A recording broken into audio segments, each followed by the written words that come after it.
ഹരേ രാമ രാമ രാമ ഹരേ ഹരേ, ഹരേ കൃഷ്ണ കൃഷ്ണ കൃഷ്ണ ഹരേ ഹരേ, ഹരേ രാമ രാമ രാമ ഹരേ ഹരേ.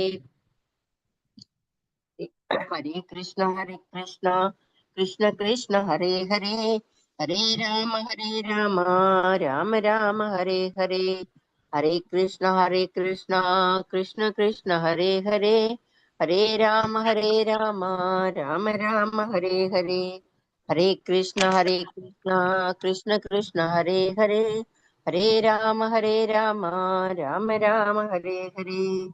ഹരേ കൃഷ്ണ മാതാജി. ഹരേ കൃഷ്ണ പ്രഭുജി. ഹരേ കൃഷ്ണ. ഹരേ കൃഷ്ണ. പ്രണാമം എല്ലാവർക്കും. നമുക്ക് പ്രാർത്ഥനയിലേക്ക് കടക്കാം. ഓം നമോ ഭഗവതേ വാസുദേവായ, ഓം നമോ ഭഗവതേ വാസുദേവായ, ഓം നമോ ഭഗവതേ വാസുദേവായ, ഓം നമോ ഭഗവതേ വാസുദേവായ. നാരായണം നമസ്കൃത്യം നരം ചൈവ നരോത്തമം ദേവീം സരസ്വതീം വ്യാസം തതോ ജയമുദിരയേത് നഷ്ടപ്രായേഷു ഭദ്രേഷു നിത്യം ഭാഗവത സേവയാ.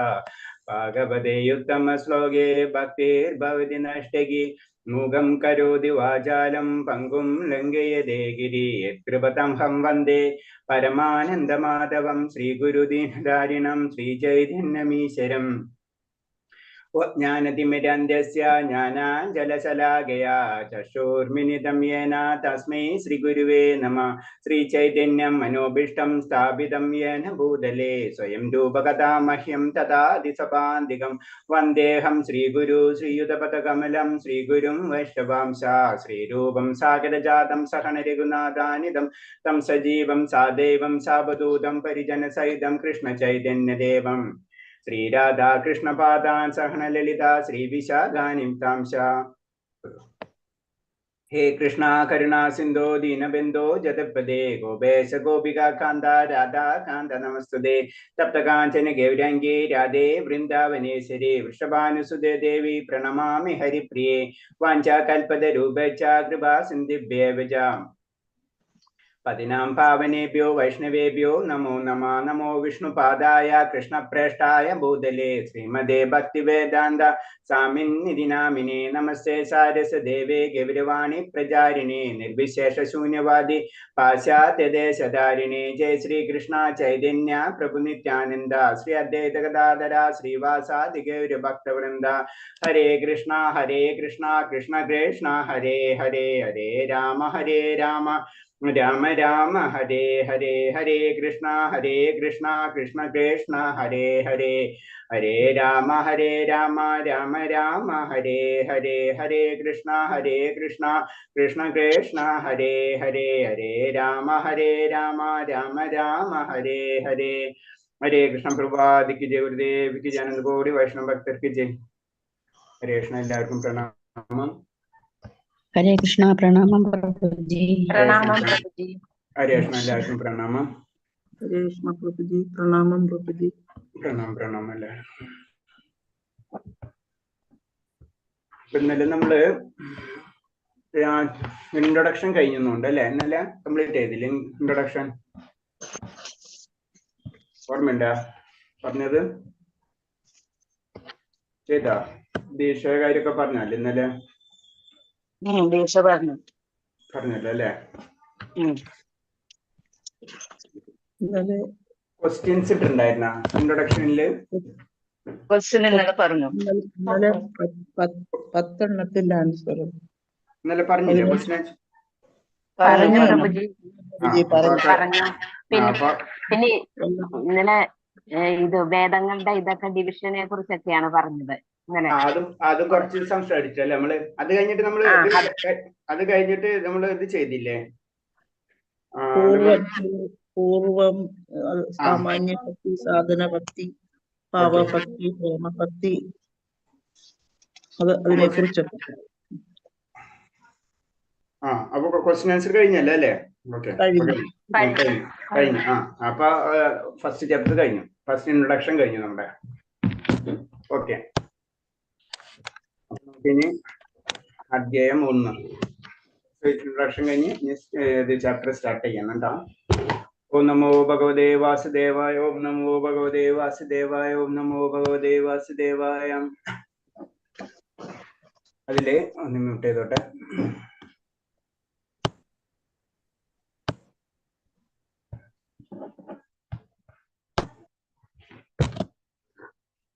ഇതിൽ വരുന്ന പരിശുദ്ധ ഭക്തി സേവനത്തിന്റെ സവിശേഷ ലക്ഷണങ്ങൾ. എങ്ങനെയാണ് നമ്മൾ എല്ലാവർക്കും അറിയാം, നമുക്കൊക്കെ ഭക്തിയുണ്ട്, നമ്മൾ ഭക്തി സേവനങ്ങൾ ചെയ്യുന്നവരാണ്. പക്ഷെ അതിന്റെ ലക്ഷണങ്ങൾ എന്തൊക്കെയാണെന്നാണ് പറയുന്നത് ആദ്യം തന്നെ. അപ്പൊ പരിശുദ്ധി ഭക്തി സേവനത്തിന്റെ ലക്ഷണങ്ങൾ പറഞ്ഞാൽ ഭഗവാന്റെ ശുദ്ധ ഭക്തന്മാർ ഭഗവാന്റെ സേവനത്തിനുള്ള അവസരമൊഴികെ മറ്റൊന്നും ഭഗവാന് ആവശ്യപ്പെടുന്നതിൽ താല്പര്യമില്ല. ഇതാണ് ഏറ്റവും ഇമ്പോർട്ടന്റ്. നമ്മൾ എന്താ ചെയ്യുന്നത്? ഒരു ഭക്തനാവുമ്പോ ഭഗവാന്റെ സേവനം, ഭഗവാനെ സന്തോഷിപ്പിക്കുക എന്നതല്ലാതെ മറ്റൊന്നും ഭഗവാനോട് ആവശ്യപ്പെടില്ല. അതാണ് പ്രത്യേകത. നമ്മൾ ഒന്നും പ്രതീക്ഷിക്കാതെയാണ് ഭഗവാനെ നമ്മൾ പ്രാർത്ഥിക്കുക, ഭഗവാന്റെ സേവനങ്ങൾ ചെയ്യുന്നത്. അതാണ് ഏറ്റവും വലിയ പോയിന്റ് എന്നുള്ളത്. ഒരു ഭക്തനായി കഴിഞ്ഞാൽ, ഭക്തൻ എന്ന് പറഞ്ഞാൽ ഒരിക്കലും ഒന്നും പ്രതീക്ഷിക്കില്ല, എല്ലാതും ഭഗവാന് വേണ്ടി, ജീവിതം ഭഗവാന് വേണ്ടി മാത്രം മാറ്റിവെക്കുക. അവരുടെ ഭൗതിക ലാഭങ്ങളോ ദാർശനിക ഊഹബോഹങ്ങളോ താല്പര്യമില്ലാത്ത ശുദ്ധ ഭക്തന്മാർ അവരുടേത് താല്പര്യമില്ലാതെ ശുദ്ധഭക്തർ അവരുടെ മനസ്സ് എന്റെ സേവനത്തിന് മാത്രം നിരന്തരമായിക്കൊണ്ട് ഈ സേവനത്തിൽ അവസരമൊഴികെ മറ്റൊന്നും എന്നോട് ആവശ്യപ്പെടാൻ താല്പര്യമില്ല, എന്നോടൊപ്പം എന്റെ ധാമത്തിൽ കഴിയാനുള്ള അനുവാദത്തിന് പോലും അവർ അപേക്ഷിക്കുന്നില്ല. അതാണ് ആ ഭക്തൻ എന്ന് പറയുമ്പോൾ ആ ഭക്തന്റെ ഏറ്റവും ഉന്നതമായ ലെവൽ എന്ന് പറയുന്നത് ആ ഭക്തൻ ഭഗവാന്റെ സേവനം മാത്രം, ഭഗവാന്റെ അതെന്ന് പറഞ്ഞ ഒരു അമ്മ മകനോട് എന്നുള്ള രീതിയിൽ ആ ലെവല് മാത്രം ചിന്തിക്കുള്ളൂ. ഇവൻ പറയുന്നത് എന്താണ്? ഭഗവത് ധാമത്തിൽ പോലും കഴിയാനുള്ള അനുവാദം അതുപോലും ചോദിക്കില്ല എന്ന് പറഞ്ഞു. എപ്പോഴും എൻ്റെ ഉള്ളില്, അതായത് ഗോപികന്മാരെ അവസ്ഥ, ഭഗവാനെ സന്തോഷം, ഞാൻ പറഞ്ഞിട്ടുണ്ട് ആ കഥ. കാരണം എന്നിട്ട് ഭഗവാന് സന്തോഷം, ഞങ്ങൾക്ക് എന്ത് സംഭവിച്ചാലും കുഴപ്പമില്ല, ഭഗവാന് സന്തോഷമായിരിക്കണം. ആ ലെവലായിരിക്കും എന്ത് ഒരു ഭക്തൻ എന്ന് പറയുന്നത്. അതാണ് ഒരു ഭക്തന്റെ ഏറ്റവും ഇമ്പോർട്ടന്റ് ആയിട്ടുള്ള ലക്ഷണം എന്ന് പറയുന്നത്. പിന്നെ ഇതിൽ പറയുന്ന 5 തരം മുക്തികളെ പറ്റി പറയുന്നുണ്ട്. കാരണം നമുക്ക് ഭഗവാന്റെ കാര്യങ്ങൾ ചെയ്യുമ്പോൾ നമുക്ക് 5 തരം മുക്തികൾ നമുക്ക് ലഭിക്കാം. ഒന്ന്, ഫസ്റ്റ് വരുന്നത് ഭഗവാനിൽ ലയിക്കുക, പിന്നെ ഭഗവാന്റെ രൂപത്തിലാവുക, ഭഗവത് ധാമത്തിൽ കഴിയുക, ഭഗവാന്റെ സന്തത സഹചാരിയാവുക, അദ്ദേഹത്തോടൊപ്പം സർവ്വസമൃദ്ധികളും അനുഭവിച്ച് കഴിയുക. അങ്ങനെ 5 തരം മുക്തികൾ നമുക്ക് ലഭിക്കും. മുക്തി എന്ന് പറയുമ്പോൾ നമുക്കറിയാം, ഭൗതിക ലോകത്തിൽ നിന്ന് ആത്മീയ ലോകത്തിലേക്ക് കടക്കുമ്പോഴാണ് നമ്മൾ മുക്തി എന്ന് പറയുന്നത്. ഭൗതിക ലോകത്തിൽ നിന്നുള്ള മുക്തി, അതാണ് മുക്തി കൊണ്ട് ഉദ്ദേശിക്കുന്നത്. അപ്പൊ അവിടെ പോയി കഴിഞ്ഞാൽ ഫസ്റ്റ് നമുക്കറിയാം, നമ്മൾ ഭൗതിക ലോകം കടന്നു കഴിഞ്ഞാൽ ഭഗവാന്റെ പ്രകാശം, ആ പ്രകാശമാണ് നമുക്ക് കാണുന്നത്, ഫസ്റ്റ് കാണുന്നത് ആത്മീയ ലോകം. ആത്മീയ ലോകം തന്നെ നമുക്കറിയാം എത്രയാണ്, അത് 75% ആണ് അല്ലെ. ഭൗതിക ലോകത്ത് നിന്ന് 100 ടോട്ടൽ 100 ആണെന്ന് വെച്ച് കഴിഞ്ഞാൽ 25% ഭൗതിക ലോകം, 75% ഏതാണ്? ആത്മീയ ലോകമാണ്. അപ്പൊ ആ 75% ഭഗവാന്റെ പ്രകാശം കൊണ്ട് നിറഞ്ഞതായിരിക്കും എന്നാ പറയുന്നത്. അവിടെ ചെന്ന് ലയിക്കുക എന്നതാണ് ഫസ്റ്റ് മുക്തി. അതാണ് സായുജ്യ മുക്തി എന്ന് നമ്മൾ പറയുന്നത്. പിന്നെ അടുത്തത് ഭഗവാന്റെ രൂപത്തിലാകുക. ഭഗവാന്റെ രൂപം തന്നെ, ഭഗവാന്റെ രൂപം എന്ന് പറയുന്നത് ചതുർഭുജ രൂപം, അല്ലാണ്ട് ഭഗവാന്റെ ശ്യാമസുന്ദര രൂപമല്ല. ആ രൂപത്തിലേക്ക് നമുക്ക് മാറാൻ കഴിയും. അതായത് വൈകുണ്ഠ ലോകങ്ങളിലേക്ക് നമുക്ക് കടക്കാൻ കഴിയും. അതായത് പ്രകാശം കഴിഞ്ഞ് അടുത്ത ഒരു കാര്യം ഉണ്ടെന്ന് നമ്മൾ മനസ്സിലാക്കുകയും അവിടെ എന്താണ് അനേകം മുക്താത്മാക്കളുണ്ട്. ആ മുക്താത്മാക്കൾക്ക് ഭഗവാന്റെ രൂപമായിരിക്കും. അതാണ് ഭഗവാന്റെ രൂപത്തിലേക്ക് നമുക്ക് കടക്കാൻ കഴിയും. അങ്ങനെ നമുക്ക് അങ്ങനെ ഒരു മുക്തി ഉണ്ട്. അത് കഴിഞ്ഞിട്ട് ഭഗവത്തെ ധാമത്തിൽ കഴിയുക, നമുക്ക് എന്താണ് സാലോക്യം എന്ന് പറയുന്ന മുക്തി. അതെന്ന് പറയുന്നത് ഭഗവാന്റെ ലോകത്തിൽ കഴിയാം. അപ്പൊ ഇൻഡയറക്റ്റ് ആയിട്ട് നമ്മൾ അവിടേക്ക് കടന്നാലേ ആ ലോകത്തിൽ നമുക്ക് കടക്കാൻ കഴിയുള്ളൂ. അപ്പൊ ലോകം എന്താണെന്ന് നമുക്ക് മനസ്സിലാവും. ഭഗവാന്റെ സന്തത സഹചാരികളാകുക, അതായത് ഭഗവാൻ എപ്പോഴും സഹായിച്ചുകൊണ്ടിരിക്കുന്നു, തൊട്ടടുത്തുള്ള കാര്യങ്ങൾ ഭഗവാന്റെ കാര്യങ്ങൾ ചെയ്തുകൊണ്ടിരിക്കുക. അവിടെയാണ് നമ്മൾ പറയുന്നത് ഭഗവാന്റെ എന്നിട്ട് മയിൽപീലി ആവുക, അല്ലെങ്കിൽ അതേപോലെ തന്നെ സുരഭി പശുക്കളാകുക, അവിടെ ഉള്ള ചുറ്റുപാടുള്ള എന്തൊക്കെയുണ്ടോ, എന്തെല്ലാം കാര്യങ്ങളുണ്ടോ അതിലൊരാളായിട്ട് മാറാം. അതായത് ഭഗവാനെ സഹായിക്കുന്ന രീതിയിലുള്ള ഒരു വ്യക്തിത്വം നമുക്ക് കിട്ടും. അതാണ് പറഞ്ഞ സന്തത സഹചാരികൾ, സാമീപ്യം എന്നുള്ള ഇത്. പിന്നെ അദ്ദേഹത്തോടൊപ്പം സർവ്വസമൃദ്ധികളും അനുഭവിച്ചറിയുക. ഭഗവാനെ പോലെ തന്നെ എല്ലാ സമൃദ്ധികളും നമുക്ക് ലഭിക്കും, എല്ലാ ഐശ്വര്യങ്ങളും നമുക്ക് ലഭിക്കും. അതിന്റെ അർത്ഥം ഭഗവാൻ എന്നല്ല, ഭഗവാന്റെ എല്ലാ സമൃദ്ധികളും നമുക്ക് ലഭിക്കും. ഇതാണ് സാഷ്ട്യം എന്ന് പറയുന്നത്. അപ്പൊ അങ്ങനെ 5 തരം മുക്തി നമുക്ക് ലഭിക്കും എന്ന് പറയുന്നത്. ശരിക്കും ഒരു ഭക്തനെ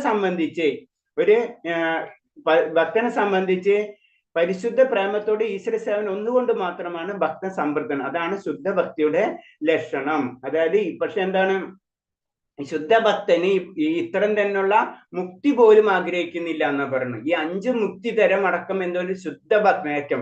കാരണം എന്താ വെച്ചാൽ അതിനെപ്പറ്റി ചിന്തയില്ല. എനിക്ക് ഇന്ന മുക്തി കിട്ടും, ഇന്ന മുക്തി കിട്ടിയാൽ ഇങ്ങനെ ചെയ്യും എന്നുള്ള ചിന്ത അടക്കം ഒരു ഭക്തൻ ഉണ്ടാവില്ല എന്ന് പറഞ്ഞത്. പക്ഷെ എന്നിരുന്നാലും ഭക്തന്റെ തലത്തിലേക്ക് ഉയരുമ്പോൾ നമുക്ക് ഇങ്ങനത്തെ തരത്തിലുള്ള മുക്തികൾ നമുക്ക് ലഭിക്കും.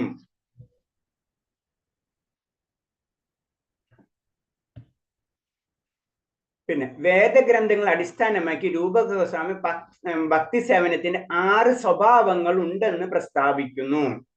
കാരണം നമുക്ക് ഭക്തി സേവനം ചെയ്യുമ്പോൾ നമുക്ക് 6 തരം സ്വഭാവങ്ങൾ വരുന്നു, 6 സ്വഭാവങ്ങൾ ഉണ്ട് എന്ന് പറയുന്നു. ശുദ്ധമായ ഭക്തി സേവനം അതായത് പറയണത് 6 സ്വഭാവങ്ങൾ. നമ്മൾ ഭക്തിയിലേക്ക് വരുമ്പോൾ നമ്മൾ 6 ഘട്ടങ്ങൾ തരണം ചെയ്യുന്നുണ്ട്. അതാണ് പറഞ്ഞത്. അപ്പൊ ആദ്യത്തെ പറഞ്ഞത് ശുദ്ധമായ ഭക്തി സേവനം എല്ലാ തരത്തിലുള്ള ഭൗതിക ദുഃഖങ്ങളിൽ നിന്നും ഉടനെ മോചനം അരുളുന്നു. ഫസ്റ്റ് തന്നെ പറയുന്നത് നമ്മള് ഭക്തിയിലേക്ക് ഉയരുമ്പോൾ നമ്മൾ എല്ലാ തരമുള്ള ഭൗതിക ദുഃഖങ്ങളിൽ നിന്നും, ദുഃഖം എന്ന് പറയുമ്പോൾ ഇൻഡയറക്റ്റ് ആയിട്ട് മുക്തി പദത്തിലേക്ക് ഇൻഡയറക്റ്റ് ആയിട്ട് നമുക്ക് അടക്കും. അപ്പൊ ഭൗതികപരമായിട്ടുള്ള ദുഃഖങ്ങൾ നമ്മളെ അലട്ടില്ല. അതാണ് പറഞ്ഞത്. ശുദ്ധമായ ഭക്തി സേവനം എല്ലാ തരം ദുഃഖങ്ങളിൽ നിന്നും ഉടനെ മോചനമരുളുന്നു. നമുക്ക് ഫസ്റ്റ് ലെവല് കിട്ടണം അത്. പിന്നെ പരിശുദ്ധ ഭക്തി സേവനം അത് എല്ലാ മംഗളങ്ങളുടെയും തുടക്കമാണ്. നമ്മൾ ഭക്തി സേവനം തുടങ്ങുന്ന പറഞ്ഞാൽ നല്ല കാര്യം നമ്മൾ സ്റ്റാർട്ട് ചെയ്യാം, മംഗളകരമായിട്ടുള്ള ഒരു കാര്യമാണ് നമ്മൾ തുടങ്ങുന്നത്. പിന്നെ അടുത്തത് അത് ഒരാളെ സ്വയം അതീന്ദ്രിയ ആനന്ദത്തിൽ എത്തിക്കുന്നു. അപ്പൊ ആദ്യം തന്നെ ഇത് നമ്മൾ ഭക്തിയിലേക്ക് കടന്നാൽ തന്നെ നമ്മളിലുള്ള പലതരം ദുഃഖങ്ങളും നമ്മളേക്ക് പതുക്കെ മാറിപ്പോവും. പിന്നെന്താണ്, അത് അങ്ങനെ തുടക്കണം. നമ്മളൊരു മംഗളകരമായിട്ടുള്ള ഒരു കാര്യം തുടങ്ങുകയാണ് ആ സമയത്ത്, അല്ലെ? ആദ്യം തന്നെ ഫസ്റ്റ് സ്റ്റേജില് ദുഃഖങ്ങളൊക്കെ മാറണ്. പിന്നെന്താണ്, നമ്മൾ മംഗളകരമായിട്ടുള്ള കാര്യത്തിന് തുടങ്ങാണ്. അതിൽ നിന്ന് അയാൾക്ക് എന്താ ലഭിക്കുന്നത്? സ്വയം ഒരു അതീന്ദ്രിയ ആനന്ദത്തിൽ ആ വ്യക്തിയെ എത്തിക്കുന്നു. ഒരു ആനന്ദം, അതീന്ദ്രിയ ആനന്ദത്തിൽ എത്തുന്നു. പിന്നെ പറയുന്നത് പരിശുദ്ധമായ ഭക്തി സേവനം വളരെ വിരളമായി മാത്രമേ ലഭിക്കുന്നതാണ്. അത് എല്ലാവർക്കും ആ പരിശുദ്ധ ഭക്തി സേവനം ലഭിക്കില്ല, അത് വളരെ അപൂർവമാണ് ലഭിക്കുക. പിന്നെ ശുദ്ധമായ ഭക്തി സേവനത്തിന് നിരതരായിരിക്കുന്നവർ മോക്ഷം പോലും ആഗ്രഹിക്കുന്നില്ല. അവരൊരിക്കലും ഒരു ഭക്തൻ മോക്ഷം നമ്മൾ പറയാ 5 തരം മുക്തികൾ, ഇതൊന്നും ആ വ്യക്തി ആഗ്രഹിക്കുന്നുണ്ടാവില്ല എന്ന് പറഞ്ഞു. അത്രയായിരിക്കും ആ ഭക്തിയുത സേവനം എന്ന് പറയുന്നത്. പരിശുദ്ധ ഭക്തി സേവനം മാത്രമാണ് കൃഷ്ണനെ ആകർഷിക്കാനുള്ള മാർഗം.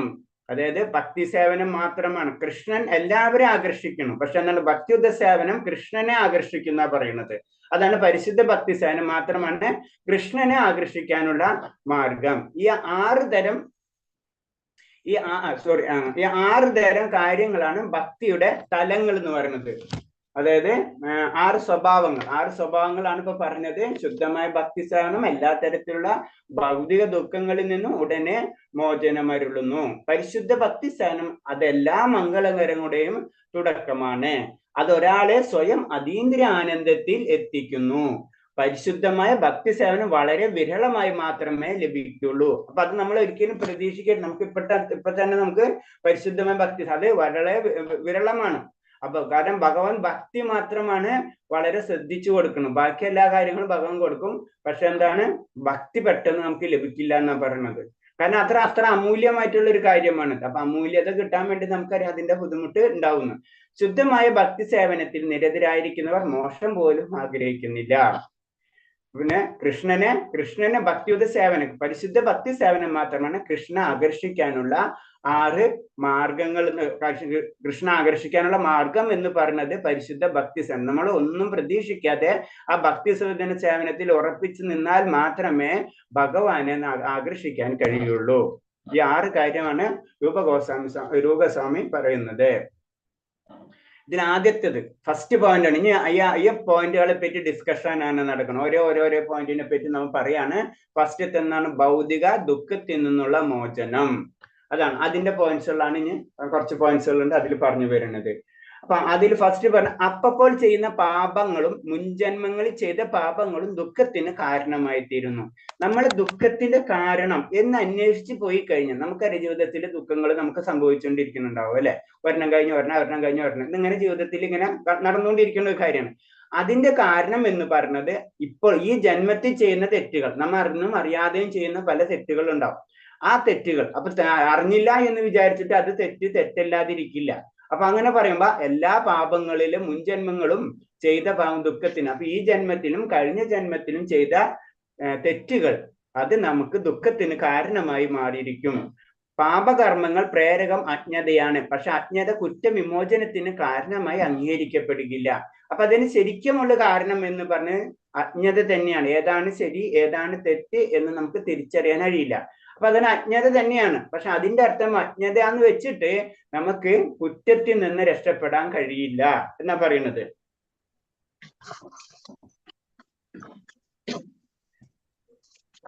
പാപകർമ്മങ്ങളുടെ ബലം അനുഭവിച്ച് തന്നെ തീരണം. അപ്പൊ നമ്മളൊരു പാപം ചെയ്തിട്ടുണ്ടെങ്കിൽ തീർച്ചയായിട്ടും നമ്മളിത് അനുഭവിച്ചേ മതിയാവും. അതിന് രക്ഷപ്പെടാൻ ഒരു മാർഗവുമില്ല. അതാണ് പ്രകൃതി നിയമമാണ്. അത് ഭഗവാൻ, നമ്മൾ ശ്രദ്ധിക്കണം, അത് ഭഗവാൻ നിയമിച്ച നിയമമല്ല. ഭഗവാൻ അത് പ്രകൃതി കൊടുത്തിട്ടുള്ള നിയമമാണ്. നമ്മൾ തെറ്റ് ചെയ്തു കഴിഞ്ഞാൽ ഇപ്പൊ നമുക്ക് പറയില്ല പ്രധാനമന്ത്രി, അത് ഭരണഘടനയുണ്ട്, അതിന് നിയമമുണ്ട്. തെറ്റ് കഴിഞ്ഞാൽ പോലീസ് നമ്മൾ പിടിക്കും, ജയിലിലിടും, എന്ത് വേണമെന്ന് വെച്ചാൽ ചെയ്യും എന്ന് പറഞ്ഞ പോലെ തന്നെ അത് നമ്മൾ അനുഭവിച്ചേ തീരൂ. തെറ്റുകൾ ചെയ്തു കഴിഞ്ഞാൽ അതിന്റെ ബലം അനുഭവിച്ചേ തീരൂ. അപ്പൊ അതിന് 2 തരം പാപങ്ങൾ ഉണ്ടെന്ന് പറഞ്ഞത്. അപ്പൊ പാപത്തെ പറ്റിയാണ് പറഞ്ഞത്. അപ്പൊ ആദ്യം തന്നെ നമ്മളെ ഭക്തിരസാമൃത സിന്ധുവിലെ ആ 6 തരം സ്വഭാവങ്ങളിൽ ഫസ്റ്റ് പറയുന്നത് എന്താണ്? ഭക്തിയുത സേവനം എല്ലാ തരം ഭൗതിക ദുഃഖങ്ങളിൽ നിന്നും മോചിപ്പിക്കുക എന്ന് പറഞ്ഞത്. അപ്പൊ ആ ദുഃഖങ്ങളെ പറ്റിയാണ് ഇപ്പൊ പറയുന്നത്. ആ ദുഃഖങ്ങളും അപ്പൊ പറഞ്ഞ് എന്ത് തെറ്റ് ചെയ്താലും അതിന്റെ ഫലം നമ്മൾ അനുഭവിച്ചേ മതിയാവൂ എന്ന് പറയുന്നുണ്ട്. അപ്പൊ അതിൽ തന്നെ 2 തരം കുറ്റങ്ങളാണ്, പാപകർമ്മങ്ങളാണ് ചെയ്യുന്നത്. 2 തരം പാപകർമ്മങ്ങൾ ഉണ്ട് എന്ന് പറഞ്ഞു. ഒന്ന് പാകമായത്, ഇപ്പോൾ അനുഭവിക്കുന്നത്. പാകമാകാത്തത്, ഇതുവരെ അനുഭവിക്കാതെ ഇനിയും അനുഭവിക്കാനിരിക്കുന്നതും. ജനറൽ ആയിട്ട് 2ആയിട്ട് തിരിക്കാന്ന് പറഞ്ഞു. നമ്മൾ ചെയ്ത പാപകർമ്മങ്ങളെ ഒന്നല്ലാതെ റെഡി ആയിട്ട് ഇരിക്കുകയാണ്. പാകമായിരിക്കുകയാണ്, നമ്മൾക്ക് എടുത്ത് കഴിക്കേണ്ട ആവശ്യമുള്ളൂ. മനസ്സിലേ?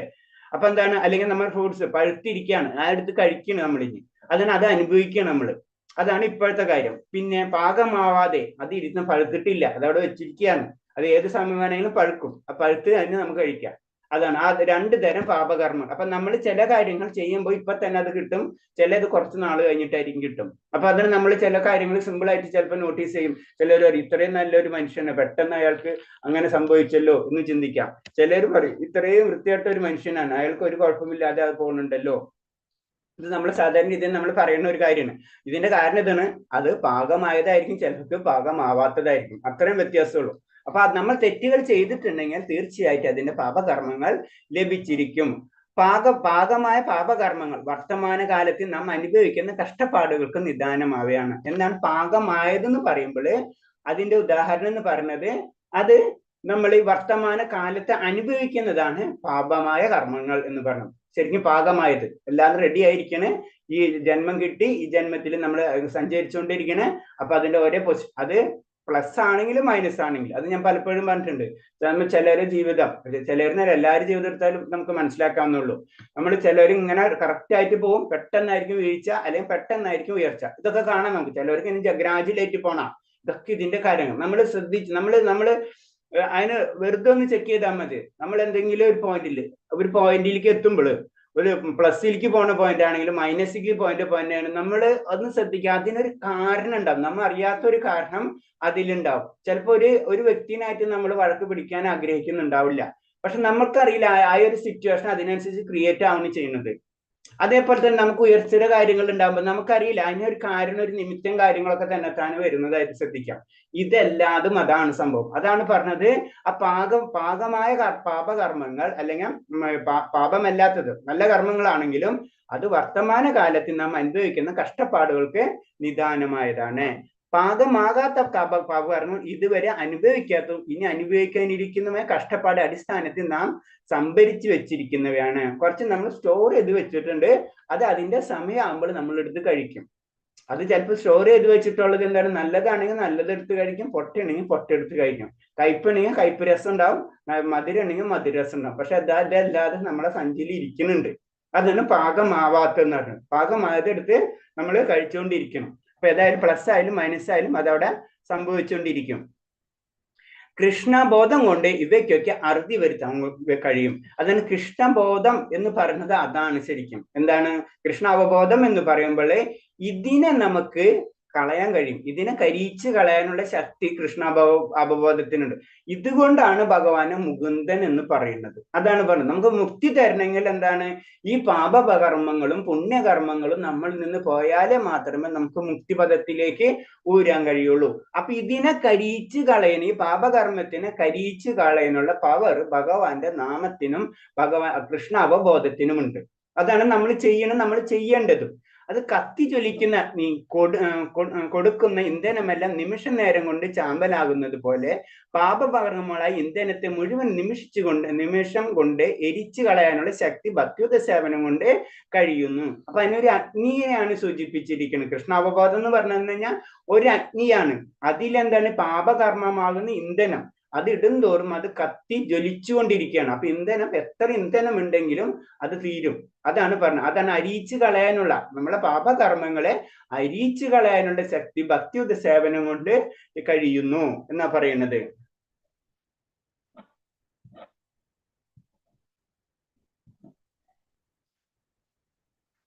ഒരു സെക്കൻഡ്. പിന്നെ ഇതിൽ 2 പോയിന്റ് എന്ന് പറയുന്നത് വെച്ച് കഴിഞ്ഞാല് ഒരു ഉദാഹരണം തന്നെ പറയുന്നതാണ്. ഒരു ക്രിമിനല്, ഇപ്പൊ നമ്മൾ തെറ്റുകൾ, ഒരു ക്രിമിനല്, ഒരു കുറ്റവാളി ഇതേവരും പിടിക്കപ്പെട്ടിരുന്നില്ലെന്നിരിക്കട്ടെ, തെളിവ് ലഭ്യമാവുന്ന നിമിഷത്തിൽ അയാൾ അറസ്റ്റ് ചെയ്യപ്പെടുമെന്ന് തീർച്ച. അതുപോലെ നമ്മുടെ പാപകർമ്മങ്ങൾക്കും ശിക്ഷ അനുഭവിക്കാതിരിക്കുന്നതേ ഉള്ളൂ. പാപകർമ്മങ്ങൾ ശിക്ഷ ഇപ്പൊ തന്നെ അനുഭവിക്കുന്നതാണ്. അപ്പൊ നമ്മൾ തെറ്റുകൾ ചെയ്തു എന്ന് വിചാരിച്ചിട്ട് നമ്മള് പിന്നിലേക്ക് നിന്ന് കഴിഞ്ഞാൽ നാളെ പോലീസ് പിടിച്ചു കഴിഞ്ഞാൽ നമുക്കറിയാം അതിന് ശിക്ഷ കിട്ടും എന്ന് പറഞ്ഞ പോലെ പാപകർമ്മങ്ങൾക്ക് നമുക്ക് എന്തായാലും അതിന്റെ ശിക്ഷ ലഭിച്ചിരിക്കും എന്ന് പറയുന്നത്. പിന്നെ നമുക്ക് ഈ ജന്മത്തിലും വരും ജന്മങ്ങളിലും കഷ്ടപ്പാടുകൾക്ക് പാപകർമ്മങ്ങൾ ചെയ്തു കൂട്ടുന്നവരുണ്ട്. നമ്മൾ അറിഞ്ഞും അറിയാതെയുമായിട്ട് പല പാപകർമ്മങ്ങൾ നമ്മൾ ചെയ്യുന്നുണ്ട്. അതിന്റെ പ്രശ്നം പറയണമെന്ന് വെച്ച് കഴിഞ്ഞാൽ മാറാരോഗം, നിരന്തരമായ നിയമവ്യാഹാരം, ഹീനകുടുംബങ്ങളിൽ ജനിക്കൽ, വിദ്യാവിഹീനത, വൈരുദ്ധ്യം എന്നിവയൊക്കെ പാപകർമ്മങ്ങളുടെ ഫലമാണ്. അപ്പൊ നമുക്കത് മനസ്സിലാക്കണം. നമുക്ക് അനാവശ്യമായിട്ടുള്ള മാറാരോഗങ്ങളോ നിരന്തരമായ നിയമവ്യാഹാരങ്ങളോ ഹീനകുടുംബങ്ങളിൽ ജനിക്കലോ വിദ്യാവിഹീനത ഇതൊക്കെ എന്താണ് നമ്മളെ പാപകർമ്മങ്ങളുടെ ഫലമായിട്ട് നമുക്ക് ലഭിക്കുന്നതാണ് എന്ന് പറയുന്നത്. അപ്പൊ അത് ഇതൊക്കെയാണ് പറഞ്ഞാൽ നമ്മൾ ചെയ്തു കൂട്ടും. അതാണ് പറഞ്ഞാൽ അറ്റ്ലീസ്റ്റ് നമ്മള് കൃഷ്ണ അവബോധത്തിലേക്കെങ്കിലും നമ്മൾ പരിശ്രമിച്ചു കൊണ്ടിരിക്കണം. അങ്ങനെ ആണെങ്കിൽ മാത്രമോ ഒരു ഗ്യാരണ്ടി പറഞ്ഞ അറ്റ്ലീസ്റ്റ് അടുത്ത മനുഷ്യ ജന്മെങ്കിലെങ്കിലും നമുക്ക് ലഭിക്കും. നമുക്കറിയാം ദേവന്മാരോ വേദങ്ങളിൽ പറഞ്ഞിട്ടുള്ളതൊക്കെ കർമ്മകാണ്ഡം ഒക്കെ പറയുമ്പോൾ എന്താണ് മുകളിലേക്കെങ്കിലും ദേവന്മാരുടെ ലോകത്തിലേക്ക് നമുക്ക് ഉയരാൻ കഴിയുന്നുണ്ട് അല്ലെ. നമ്മൾ വൈദികമായിട്ടുള്ള നിയമങ്ങൾ അനുസരിച്ച് ജീവിച്ചു കഴിഞ്ഞാൽ ഉന്നത ലോകങ്ങളിലേക്ക് ഉയരും, അതേപോലെ താഴ്ത്തിക്ക് പോരും. പക്ഷെ എന്താണ് കൂടുതൽ താഴ്ത്തിക്ക് പോരില്ല. കാരണം എന്താണ് എപ്പോഴും നമ്മളെ മനസ്സിൽ ആയ ദൈവിക ചിന്തകൾ ഉള്ളത് കാരണം നമുക്ക് മുകളിലേക്ക് വരാം, വീണ്ടും കുറച്ച് താഴ്ത്തിക്ക് മർത്തി ലോകത്തിലേക്ക് പോകും.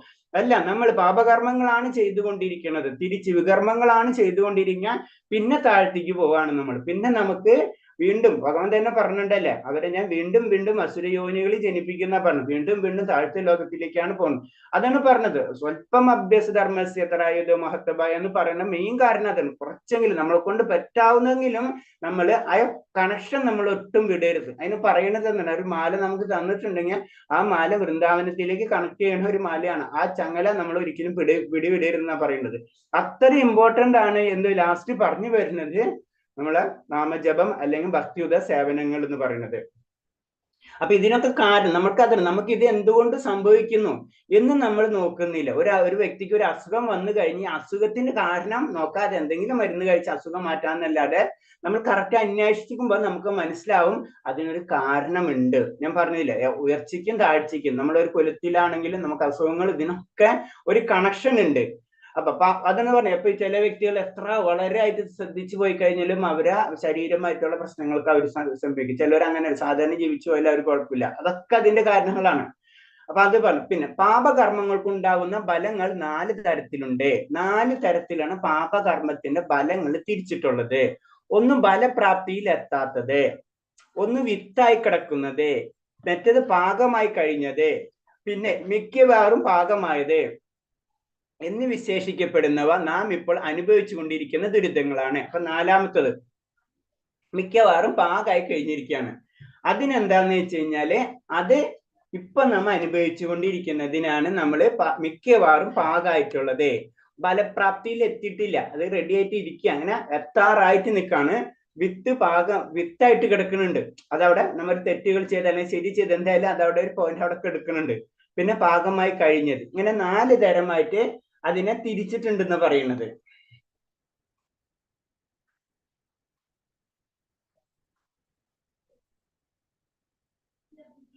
പിന്നെ ഭക്തിയുത സേവനത്തിൽ പറയുന്ന ഒരു പോയിന്റ് കൂടി ഉണ്ട്. ഭക്തിയുത സേവനത്തിൽ പറയുന്നത്, ഭക്തിയുത സേവനം നടത്തുന്ന വ്യക്തി ചണ്ടാളനാണെങ്കിൽ പോലും വേദോക്തമായ യാഗകർമ്മങ്ങൾ അനുഷ്ഠിക്കാൻ യോഗ്യനായി തീരുമെന്ന് ശ്രീമദ് ഭാഗവതം പറയുന്നു. അത്രയാണ് എന്താണ് ഭക്തിയുത സേവനങ്ങൾ എന്ന് പറഞ്ഞു. ഭഗവാന്റെ കാര്യങ്ങൾ ചെയ്യുന്ന ആ വ്യക്തി കുലോ ഗുണോ ഇതൊന്നും ഇല്ല എന്ന് പറയുന്നത്. അത് നമുക്കറിയാം, പല പുരാണങ്ങളിലും എല്ലാ കഥകളിലും അത് വളരെ ക്ലിയർ ആയിട്ട് പറഞ്ഞിട്ടുണ്ട്. അപ്പൊ അത്രയും ഇമ്പോർട്ടന്റ് ഭഗവാന്റെ ഒരു നാമം ജപിച്ചാൽ തന്നെ അതിന്റെ പ്രത്യേകതകള് നമുക്ക്, അതിന്റെ ഗുണം നമുക്ക് കിട്ടും.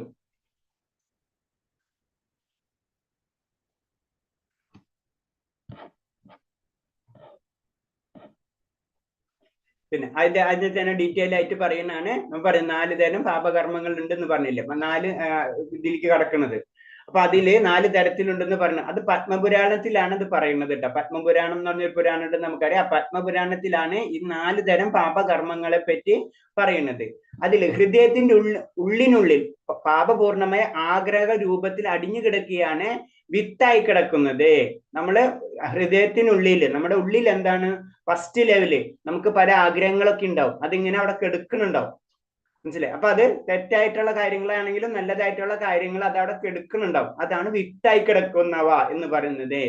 മുളയ്ക്കാൻ തുടങ്ങാത്തവ, പാകമാവാത്ത എന്നുകൊണ്ട് ഉദ്ദേശിക്കുന്നത് മുളച്ചിട്ടില്ല, മുളയ്ക്കാൻ തുടങ്ങാത്തവയാണ് ഏതാണ്. അപ്പൊ അതിനെല്ലാ സിറ്റുവേഷൻസ് ഒക്കെ വന്നാല് വെള്ളമൊക്കെ ഒഴിച്ച് ആ ലെവലിലേക്ക് വന്നാൽ അത് മുളയ്ക്കുള്ളൂ എന്ന് പറഞ്ഞ പോലെ അത് മുളയ്ക്കാൻ റെഡി ആയിട്ടുണ്ട്, പക്ഷെ മുളച്ചിട്ടില്ല. മറ്റേന്ന് പറഞ്ഞു കഴിഞ്ഞാൽ ജസ്റ്റ് വിത്ത്, മറ്റേത് മുളയ്ക്കാനുള്ള സൗകര്യങ്ങൾക്ക് അനുസരിച്ച് വന്നു തുടങ്ങിയിട്ടുണ്ട്, അത് മുളച്ചിട്ടില്ല എന്ന് മാത്രമേ ഉള്ളൂ. പിന്നെ അതേപോലെ പാപപ്രവൃത്തിയുടെ വളർച്ചയും ഫലപ്രാപ്തിയും തടയാൻ പ്രയോഗികമായ കുത്തിവെപ്പാണ് കൃഷ്ണബോധത്തിന് നിരതരാകുക എന്ന സരളമായ മാർഗം. അപ്പൊ എന്താ സംഭവിക്കുന്നത് വെച്ച് കഴിഞ്ഞാല്, നമ്മള് ഇത് മുളയ്ക്കാനും അല്ലെങ്കിൽ അത് മുരടിച്ച് കളയിക്കാനും വേണ്ടി, മുളപ്പിക്കാതിരിക്കാനും അല്ലെങ്കിൽ മുരടിച്ച് കളയ്ക്കാനും വേണ്ടി നമ്മൾ ചെയ്യുന്നത് എന്താണ്, ഒരു പ്രായോഗികമായ കുത്തിവെപ്പാണ് ശരിക്കും കൃഷ്ണാബോധ നിരതരാകുക എന്ന സരളമായ മാർഗം. ഇപ്പൊ നമുക്ക് നാട്ടിൽ കൊറോണ ഒക്കെ വന്നല്ലേ, അപ്പൊ അതിന് ഇത് പ്രിക്കോഷൻസ് ആയിട്ട് നമ്മള് വാക്സിൻ എടുത്തിട്ടുണ്ട് എന്ന് പറഞ്ഞ ഒരു വാക്സിനേഷൻ ആണ് ശരിക്കും എന്താണ് കൃഷ്ണാബോധം എന്ന് പറഞ്ഞത്. അപ്പൊ നമ്മളുടെ ഉള്ളിലെ തെറ്റുകൾ ഉണ്ടെങ്കിൽ അതിന് അതോടുകൂടി തന്നെ കരിയിച്ച് കളയുക, അതാണ് നമ്മൾ ചെയ്യുന്നത്. അതാണ് കൃഷ്ണാബോധം നമ്മൾ പരിശീലിക്കണം എന്ന് പറയുന്നത്. അപ്പൊ ഞാൻ പറഞ്ഞു വലിയൊരു പോയിന്റ് കൂടി ഉണ്ട്.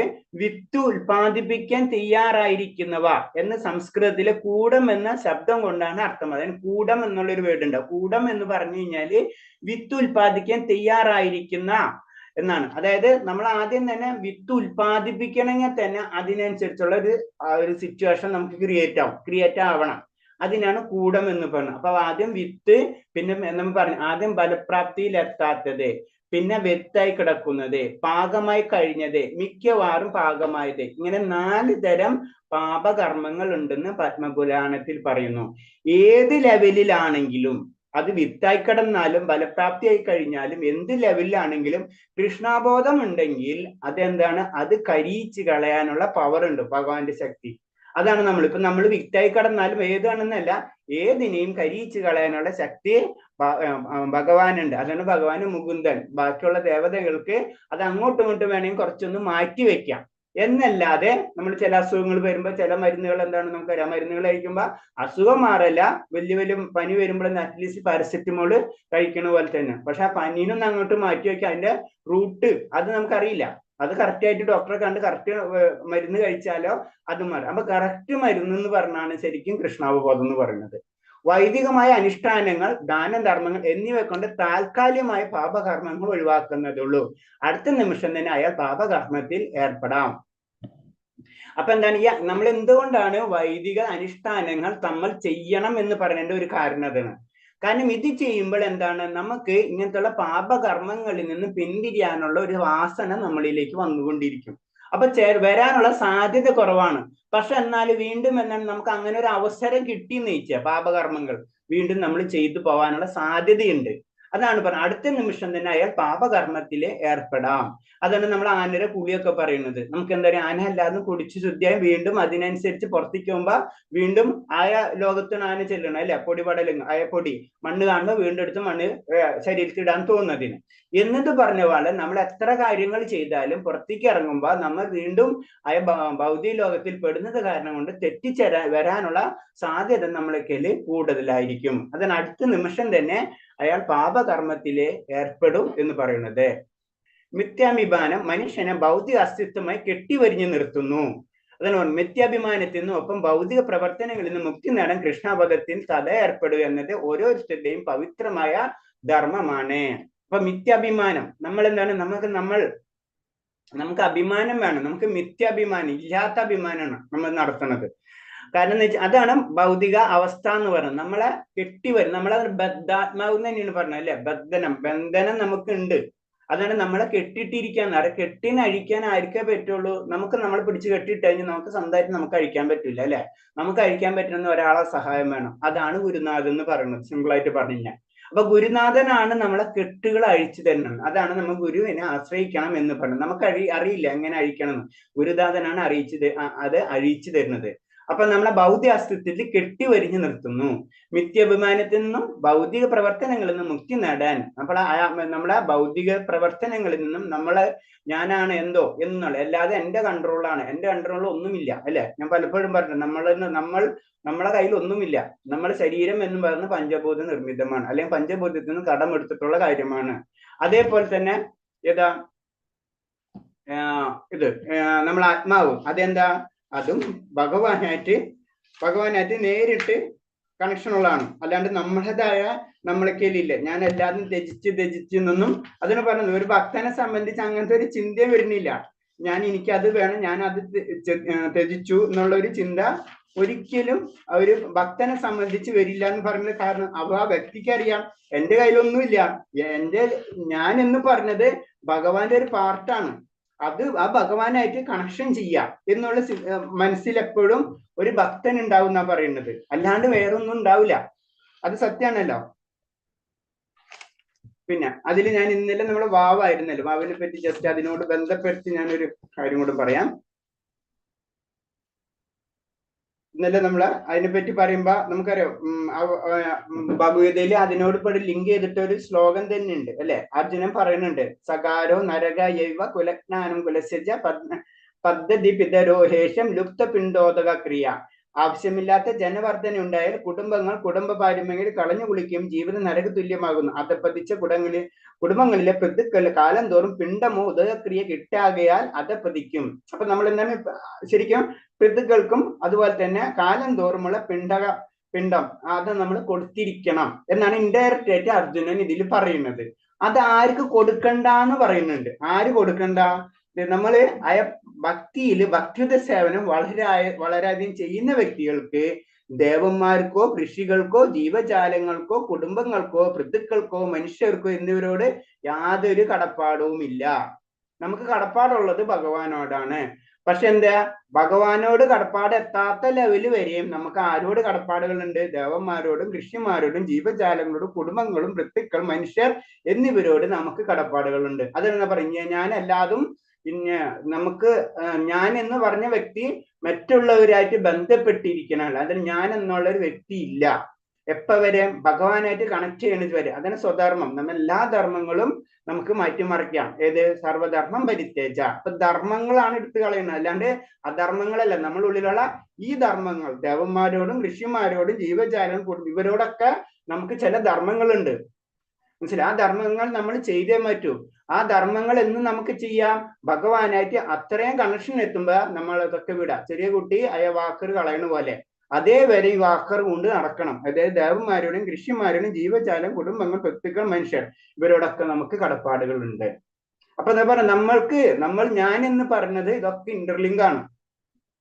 അപ്പൊ ഇത് പറഞ്ഞു വരുന്ന, അപ്പൊ അതാണ് ഞാൻ പറഞ്ഞു വന്നതെന്ന് വെച്ച് കഴിഞ്ഞാൽ അതേ വരും അപ്പൊ നമ്മൾ എന്താണ് ഇത് പടിപടിയായിട്ട് നമ്മൾ കൃഷ്ണബോധം കൊണ്ടുവരും. ഇതൊക്കെ ഒറ്റയടിക്ക് നമുക്ക് ഇപ്പൊ ദേവന്മാർ ഞാൻ കൃഷ്ണബോധം നാമം ചെല്ലുന്നതാണ് അതായത് ഇതിൽ നിൽക്കൊന്നും വേണ്ടെന്ന് നമുക്ക് പറയാൻ പാടില്ല. അതാണ് പറഞ്ഞു പോയിന്റ് വരുന്നത്. ഞാൻ ഭഗവാനോട് പ്രാർത്ഥിക്കുന്നുണ്ട്, അപ്പൊ അതല്ല എന്റെ അർത്ഥം. നമ്മൾ ഭഗവാനായിട്ട് പ്രാർത്ഥിക്കണം, ഭഗവാന്റെ എല്ലാ ധർമ്മങ്ങളും ത്യജിച്ച് ഭഗവാനിൽ കരുത്തെത്തണം എന്നുള്ള ലെവലിലേക്ക് എന്നെ വളർത്തണം എന്ന് ഭഗവാനോട് പ്രാർത്ഥിച്ച് നമ്മൾ അങ്ങനത്തെയുള്ള കാര്യങ്ങൾ ഡേ ബൈ ഡേ ആ സാധനകൾ ചെയ്ത് നമ്മൾ ഉയർന്നു വരുമ്പോൾ ഇത് തന്നെത്താനായിട്ട് മാറിപ്പോകുന്ന പറയുന്നത്. ആ സമയത്ത് പ്രാർത്ഥിക്കുന്നുണ്ട് ഭക്തൻ അങ്ങനെയാണ് പ്രാർത്ഥിക്കുന്നത്. ഭക്തൻ ഇവരോട് പ്രാർത്ഥിക്കണം, ഋഷിമാരോടും ദേവന്മാരോടും പ്രാർത്ഥിക്കുന്ന രീതി എങ്ങനെയാണ്? നിങ്ങളെ കാര്യങ്ങൾ ചെയ്യാൻ എനിക്ക് സമയമില്ല, ഭഗവാന്റെ കാര്യങ്ങൾ ചെയ്യണം, അതുകൊണ്ട് നിങ്ങൾ ക്ഷമിക്കണമേ എന്നാണ് പറയുന്നത്. അതാണ് ഭക്തന്റെ ലെവല്, മനസ്സിലായേ? അതാണ് ആ കടമകളാണ് അതിൽ പറയുന്നത്.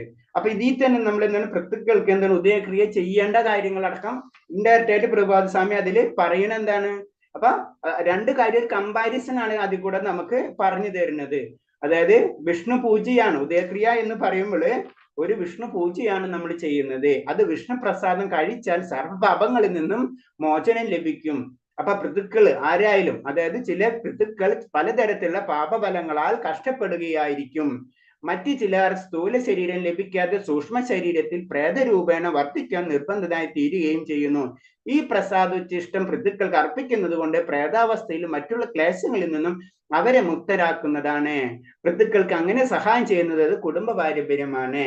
അപ്പൊ പറഞ്ഞു വരുന്നതെന്ന് വെച്ച് കഴിഞ്ഞാൽ ഇത് നമ്മളെയും പാർട്ടാണ്. എപ്പോ വരെയും ഭഗവാനായിട്ട് ഭക്തൻ എന്നുള്ള ലെവലിലേക്ക് എത്തുന്നവരെയും നമുക്കിതൊക്കെ പാർട്ട് കാരണം അതിന് പറഞ്ഞു നമ്മളെ പാപങ്ങൾ നമ്മളെ ജന്മങ്ങൾ കഴിഞ്ഞാലും അത് നമ്മളെ പിറകിൽ ഉണ്ടായിരിക്കും.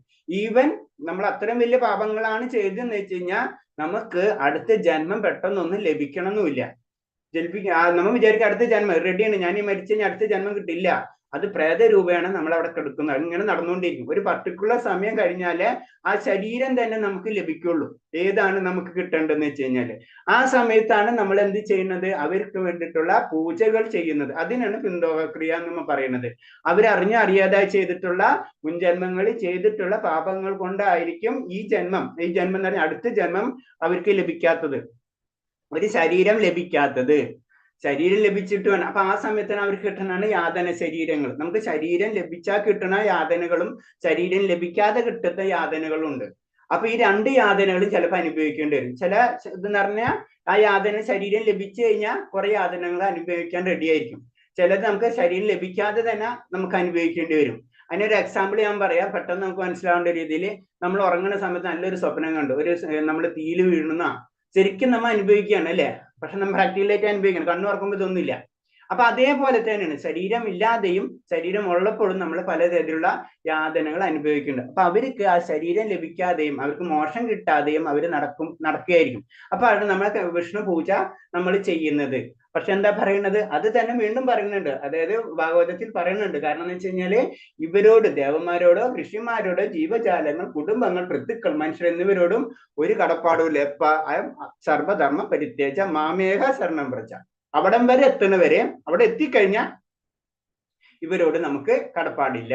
അപ്പൊ അതാണ് പറഞ്ഞ പാപത്തിന്റെ ലെവലുകളാണ് പറയുന്നത്. അപ്പൊ നമ്മൾ വിചാരിക്കരുത് ഈ ജന്മത്തിൽ ഇപ്പൊ നമുക്ക് കുറെ തെറ്റുകൾ ചെയ്തിട്ടുണ്ട്, ഇപ്പൊ നമ്മൾ ചെയ്തു തീർക്കില്ല. അത് നമ്മളെ പിന്തുടർന്നുണ്ട്. മരിച്ചു കഴിഞ്ഞാൽ ചിലപ്പോൾ ശരീരം കിട്ടാത്തത്, അതാണ് നമ്മളെപ്പോഴും പറയാം ആത്മഹത്യ ചെയ്യരുതെന്ന് പറയുന്ന ഒരു കാര്യം അതാണ്. കാരണം നമുക്ക് അത് ചക്രം അതിനെ പൂർത്തീകരിക്കണം. അതുപോലെ തന്നെ നമ്മൾ ഒരു ജീവജാലങ്ങളെ നമ്മൾ ഇത് ചെയ്യരുതെന്ന് പറയുന്നത്. കാരണം എന്താണ്? അവിടെയും അവരെ ജീവിത ചക്രമാണ് നമ്മൾ കട്ട് ചെയ്ത് കളയുന്നത്.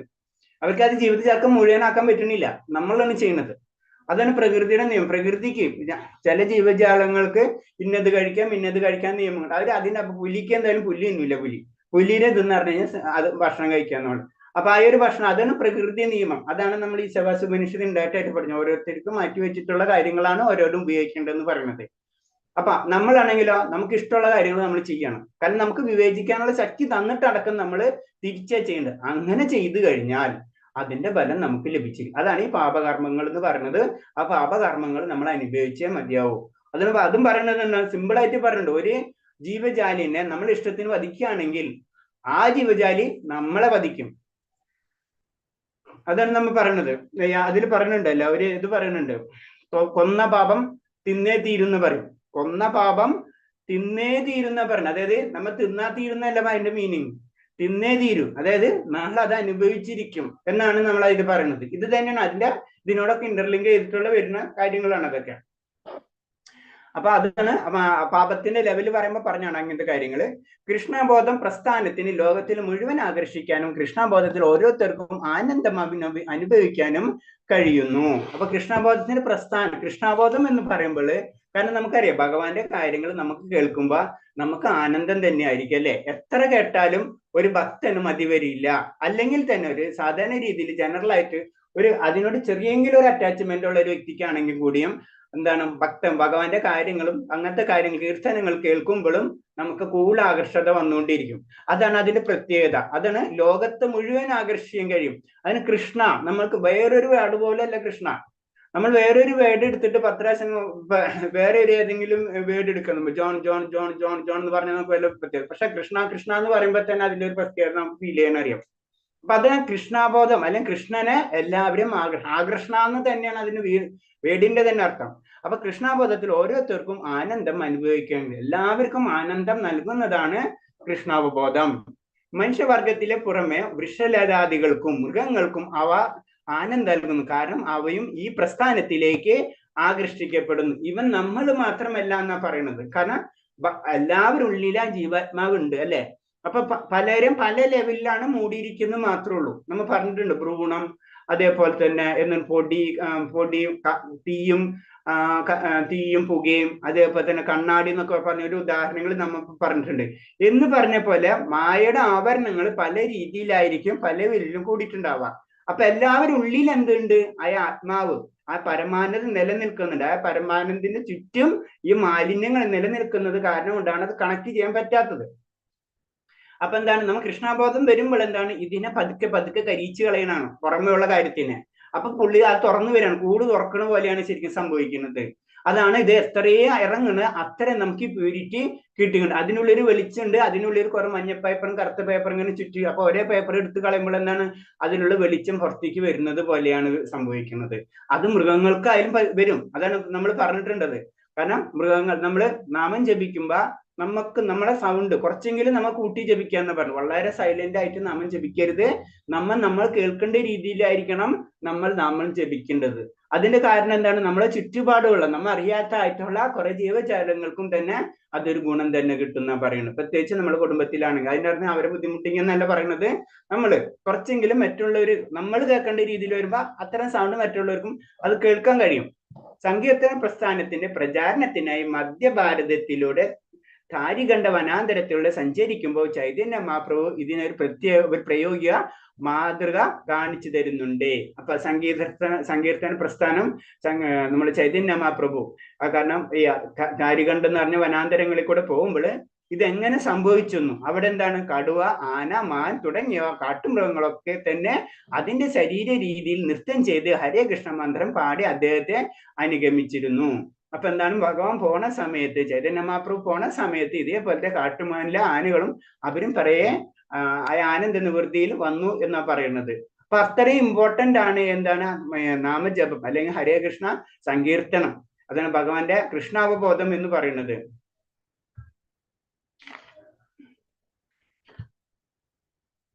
ഒരു സെക്കൻഡ്.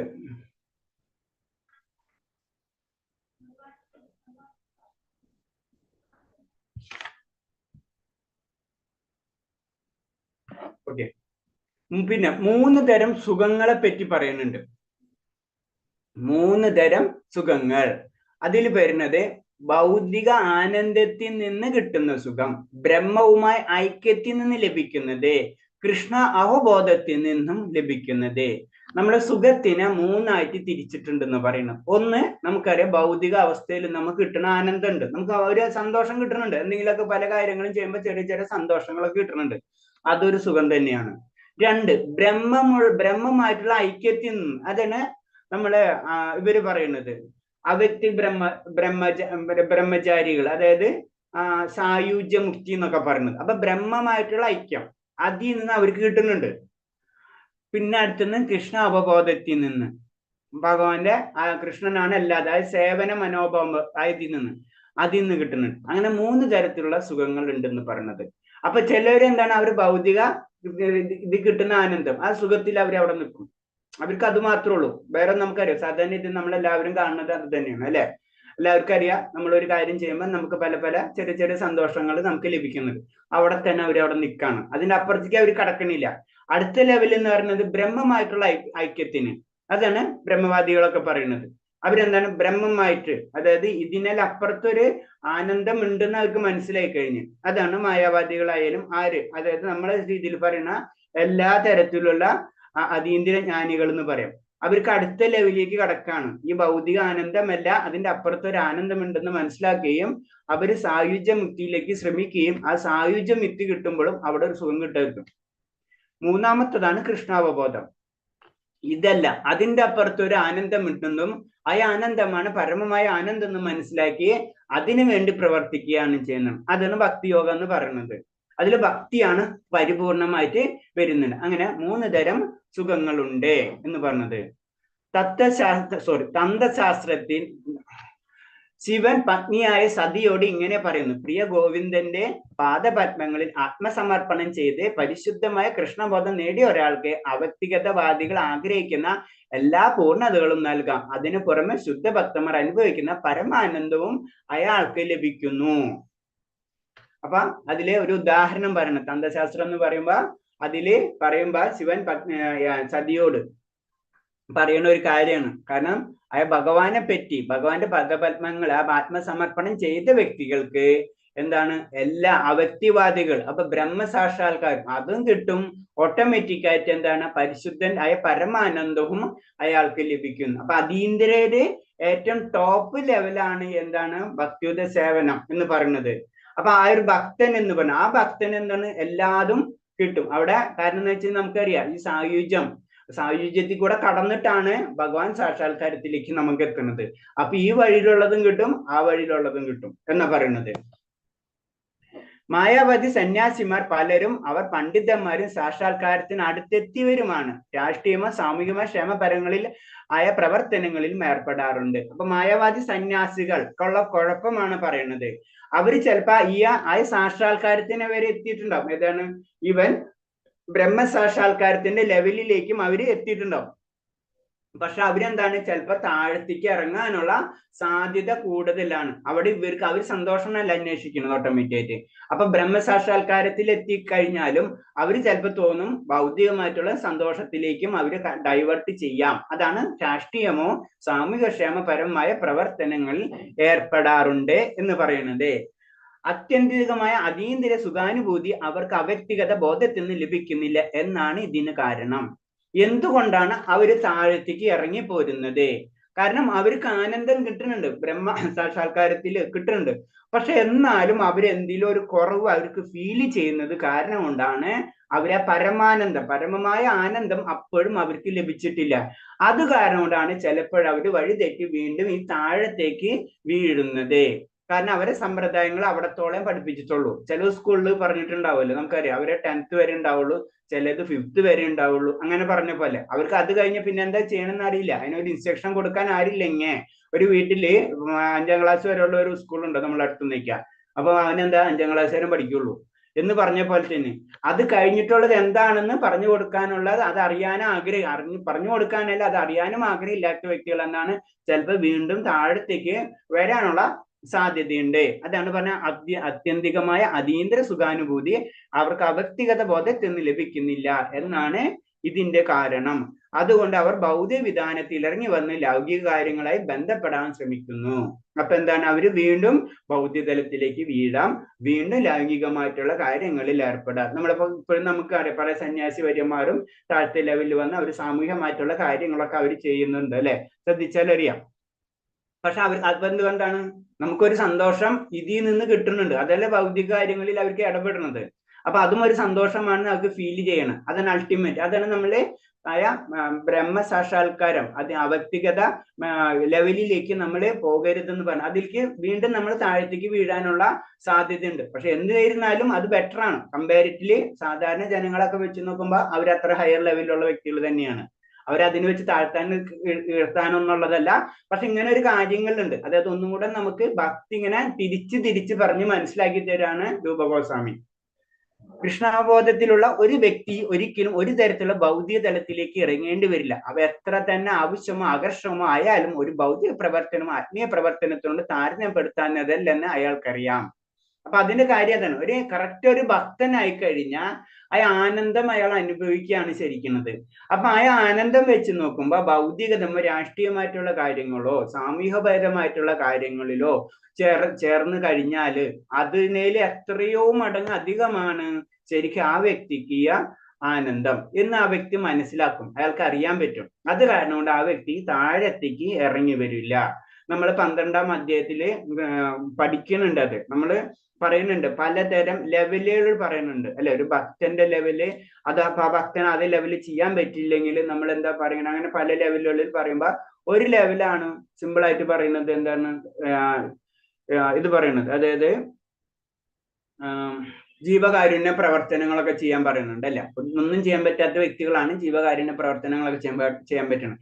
അപ്പൊ എന്താണ്, ആ ലെവൽ ഉയർന്ന വ്യക്തികൾക്ക്, എല്ലാതും ഭഗവാന് സമർപ്പിച്ച ഭക്തിയുത സേവനങ്ങൾ ചെയ്യുന്ന വ്യക്തികൾക്ക് ആനന്ദമാണ് വേണ്ടത്. നമ്മൾ എല്ലാവരോടും സിമ്പിൾ ആയിട്ട് ചോദിച്ചു കഴിഞ്ഞാൽ എന്താ ഈ ലോകത്ത് നിനക്ക് വേണ്ടെന്ന് ചോദിച്ചു കഴിഞ്ഞാൽ എന്താ പറയാ, സാധാരണ ജനം മനസ്സമാധാനം വേണമെന്ന് പറയും, അല്ലെങ്കിൽ സന്തോഷം വേണമെന്ന് പറയുള്ളൂ അല്ലെ. പിന്നെ അല്ലാതെ അതിന്റെ ബൈ പ്രൊഡക്റ്റ് ആണ്. ബേസിക് ആയിട്ട് നോക്കി കഴിഞ്ഞാൽ ശ്രദ്ധിച്ചല്ലേ അല്ലെ. അപ്പൊ എന്നെ എല്ലാം സന്തോഷം, നമ്മൾ നല്ല ജോലി വാങ്ങി കിട്ടണം എന്തിനാണ്, നന്നായിട്ട് പഠിക്കണം എന്തിനാണ്, നല്ലൊരു സമ്പത്ത് ഉണ്ടാക്കണം എന്തിനാണ്. ഇതിന്റെ എല്ലാത്തിൻ്റെ പിറകിൽ എന്താണ്, ഒരു സന്തോഷം, ഒരു ആനന്ദം, മനസ്സമാധാനം.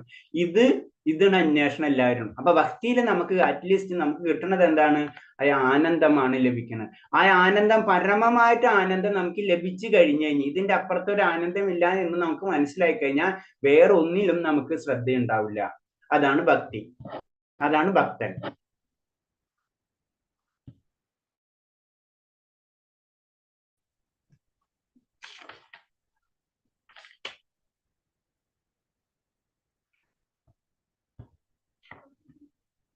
ഓക്കെ, ഒരു സെക്കൻഡ്.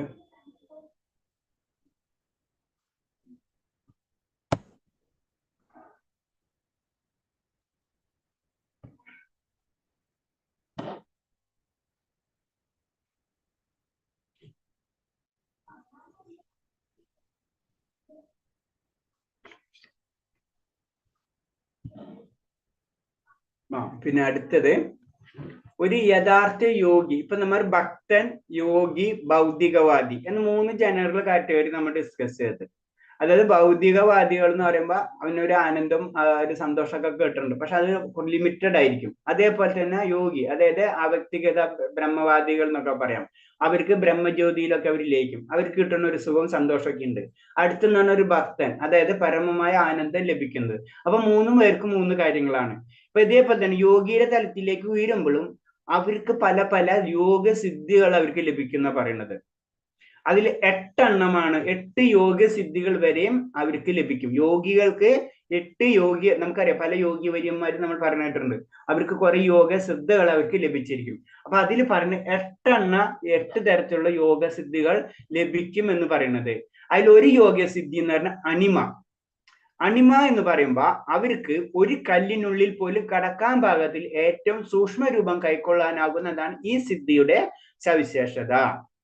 അപ്പൊ നമുക്ക് ആ യോഗസിദ്ധിയിൽ, അപ്പൊ നമ്മളൊരു യോഗിനെ കണ്ടു, അയാൾക്ക് വളരെ ചെറുതാവാൻ കഴിയും, അതിൽ പല അത്ഭുത പ്രവർത്തികൾ കാണിക്കൂ എന്ന് പറഞ്ഞാലും ആ വ്യക്തി ഏത് തലത്തിൽ തന്നെയാണ്, ഭൗതിക തലത്തിൽ തന്നെയാണ്. ആ വ്യക്തി ആത്മീയ തലത്തിലേക്ക് അപ്പോഴും വരുന്നു. അതിന്റെ അർത്ഥം എന്ന് വെച്ചാൽ ഭൗതികത, നമ്മളെ പോലുള്ള ഭൗതികത ജീവിയല്ല, അല്ലെങ്കിൽ വ്യക്തിയല്ല. കാരണം ആ ഒരു ശക്തി നേടണമെങ്കിലും അവർക്ക് പെട്ടെന്നൊന്നും പറ്റില്ല. അതിന് വളരെ സാധനങ്ങളും കാര്യങ്ങളും അവർ ചെയ്താലേ മാത്രമേ ആ ഒരു സിദ്ധി അവർക്ക് ലഭിക്കുള്ളൂ. അതിന്റെ സംശയമില്ല. പക്ഷെ അത് അപ്പോഴും എന്താണ്, ആത്മീയത എന്ന് പറയാൻ പറ്റില്ല. കാരണം ഒരു അണിമ, ഒരു സിദ്ധിയാണ്, നമ്മൾ ചെറുതാൻ കഴിയും. അപ്പൊ വേറൊരു ക്വസ്റ്റ്യൻ, ഈ ചെറുതായിട്ട് എന്തിനാണെന്ന് ചോദിച്ചാൽ അവിടെ സ്റ്റോപ്പ് ആവുന്ന കാര്യം.